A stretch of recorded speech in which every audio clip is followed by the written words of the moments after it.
In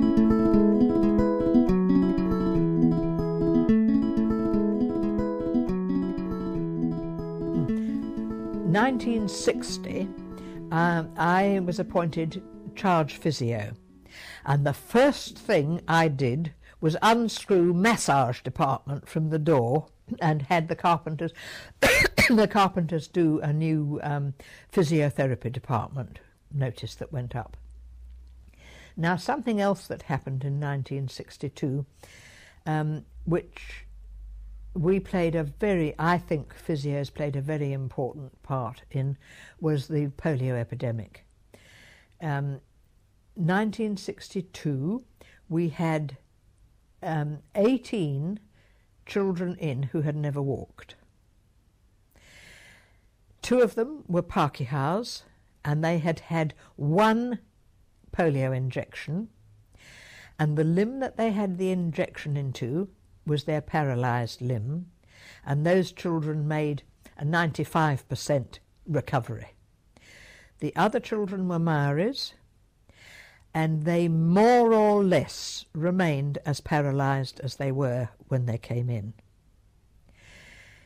In those days, we had 1 iron lung. The first patient in it lived. The other 2 that required it died. We didn't have a lot of adults, but the adults that we did have,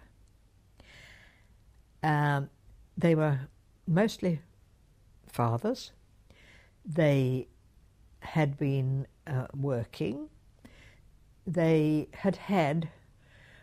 didn't feel well. They thought they'd got flu, and they had a day in bed and they felt a bit better because they felt they had to go back to work. And they went back to work and they became seriously paralysed. And one man who was, I don't know whether he was still working, but I know his wife was in hospital having a baby, and he was at home looking after the children. And he ended up crawling round. He'd got a big family. He ended up crawling round the house looking after the children before he succumbed to saying he was not well. He didn't die, and I have seen him. I've seen him reasonably recently, which is a long time after his polio. And he still walks with crutches, but he walks, and he went back to work. But our bulbar patient died, and I forget, the other man must have been very severe. I think he came in and was so bad that he sort of died before we did anything much to him. But with these patients, we used hot packs. In those days, a lot of men wore pink wool long johns. Now, we contacted the makers of the long johns, and they gave us bales of pink wool that we cut up into lengths, and we had a small steriliser that we heated the pieces of material in, and we had a spin dryer, which must have been one of the first spin dryers in Hamilton. I don't know, because it was, I don't think I'd ever seen a spin dryer in a house.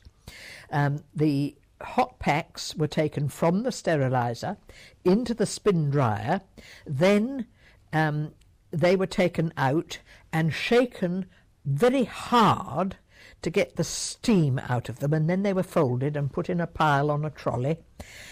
And then, to begin with, the physios went round and hot-packed, but it was so time-consuming that we employed a full-time aide to do hot packs. And she went round hot-packing.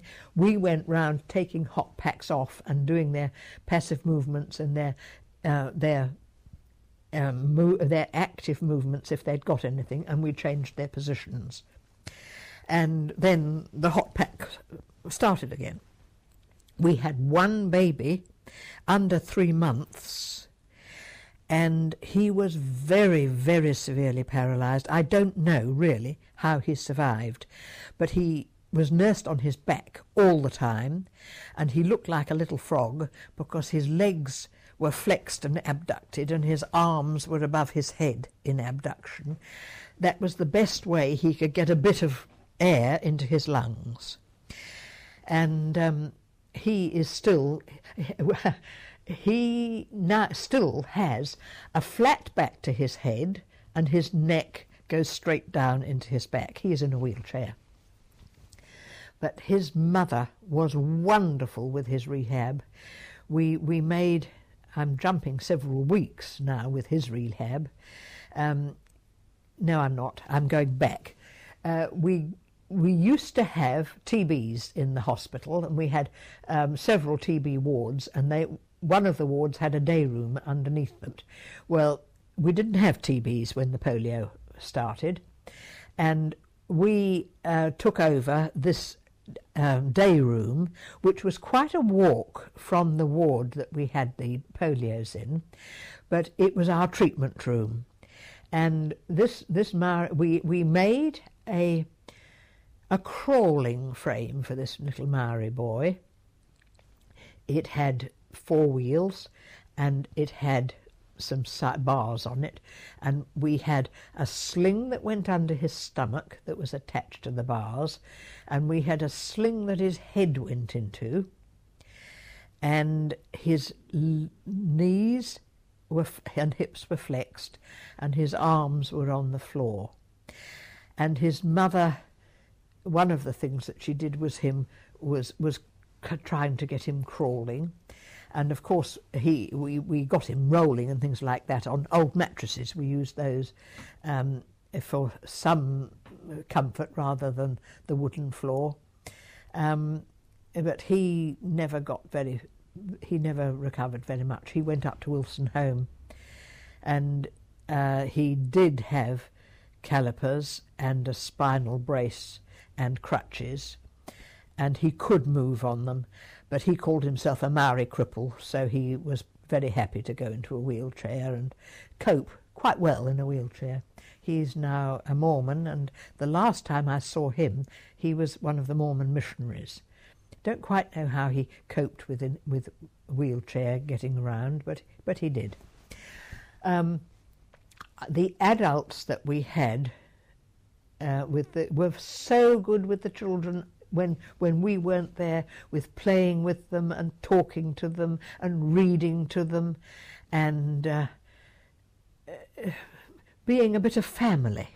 Because some of the Maori children had come from miles away, and relatives came up, if they were lucky, sort of once a month to see them. They were in quite a long time. We had about 30 patients altogether, I think, and we were still treating them 1962, and then that was really the last polio epidemic that we had. Before I came here, about 1954, the polio epidemic was so bad that the hospital had army marquees up where the Bennett unit now is, on the grass. Before even the chapel was built, they had army marquees with duck boards there, and the polios were treated there. And in that polio epidemic, there were at least 2 mothers and 2 children. Each mother had 2 children, all with polios. Luckily, the mother wasn't as bad as the children, and the children weren't too bad. But a great cross-section of people. But most of our Maori children came from our Maori children came from Whatawhata, and they, of course, could be visited by relatives. But a lot of the children, unfortunately, made very little recovery. They nearly all went home in calipers of some sort, crutches of some sort. But I don't think none of our children died. It was those 2 adults who we didn't have an iron lung for.